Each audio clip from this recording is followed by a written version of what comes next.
Audio Jungle. Audio Jungle.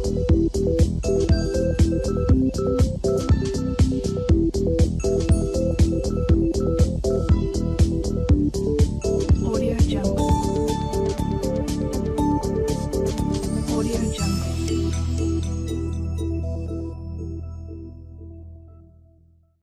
En este problema nos dicen que dos cargas puntuales, una de 5 por 10 elevado a menos 6 coulombios y otra de menos 5 por 10 elevado a menos 6 coulombios, están situados en los puntos 0, 0 y 2, 0 respectivamente.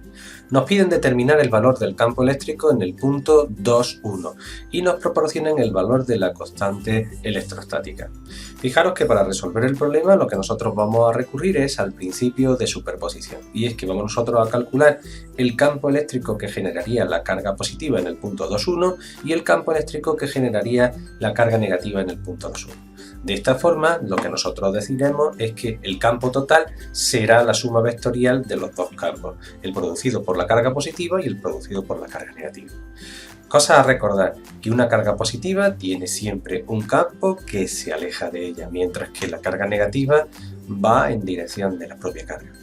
Una vez que tenemos esto, lo que nosotros procedemos es a trabajar con cada uno de las cargas para calcular el campo de cada una de ellas. En primer lugar, lo primero que hacemos nosotros es determinar el módulo que genera el campo eléctrico 1. Fijaros que como trabajamos en módulos, nos centramos simplemente en tener el valor de la carga, el valor de la constante eléctrica y la distancia. Para determinar la distancia, lo que nosotros vamos a recurrir pues es al teorema de Pitágoras para poder establecer la distancia entre la carga positiva y el punto. Fijaros que tenemos dos unidades en el eje X y una unidad en el eje Y. De esta forma nosotros podemos calcular cuánto valdría el módulo que genera la carga positiva en el punto 1. Pero para poder llevar a cabo la suma vectorial nosotros tendremos que expresar el campo que genera la carga positiva en términos de las dos componentes, una en el eje X y otra en el eje Y. A partir de aquí, pues fijaros, nosotros cuando miramos el vector vemos que la componente en el eje X tiene que ser positiva, la componente en el eje Y tiene que ser también positiva y por tanto los dos términos van a ser positivos. Ahora simplemente nos hace falta poder multiplicar el valor del módulo del campo eléctrico por el ángulo para poder obtener la correspondiente componente en cada uno de los ejes. Para poder averiguar el ángulo, pues trabajamos también con los mismos valores, puesto que estamos trabajando con el vector de posición. Así, fijaros, cuando nosotros vamos a calcular la tangente, estamos hablando del cateto opuesto partido por el cateto contiguo. De esta forma, nosotros tenemos el valor de la tangente, en este caso que sería de 0,5, y lo que podemos averiguar es el valor del ángulo, que sería el arco tangente de 1/2. A partir de aquí, lo único que hacemos nosotros es sustituir. Fijaros, seguimos trabajando con el módulo multiplicado por el coseno, en este caso que es el cateto contiguo, y el módulo multiplicado por el seno, que sería el cateto opuesto. En este caso, el valor que nos sale del campo eléctrico lo tenemos aquí expresado en términos de cada una de las dos componentes.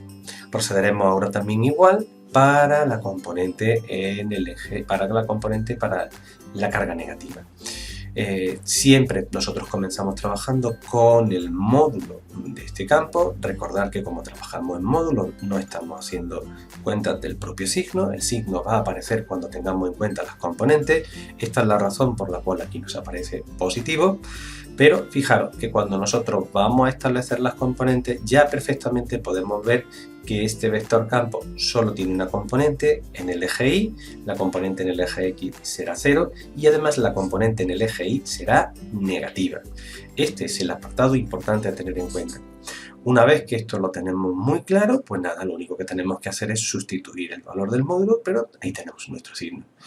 Y a partir de aquí, pues nada, lo único que nosotros tendremos que hacer es, para calcular el campo total, es llevar a cabo la suma vectorial de los dos vectores campo. El campo para la carga positiva generado en el punto 2, 1 y el campo que genera la carga negativa en el punto 2, 1. Y de esta forma tendríamos el ejercicio rápidamente terminado.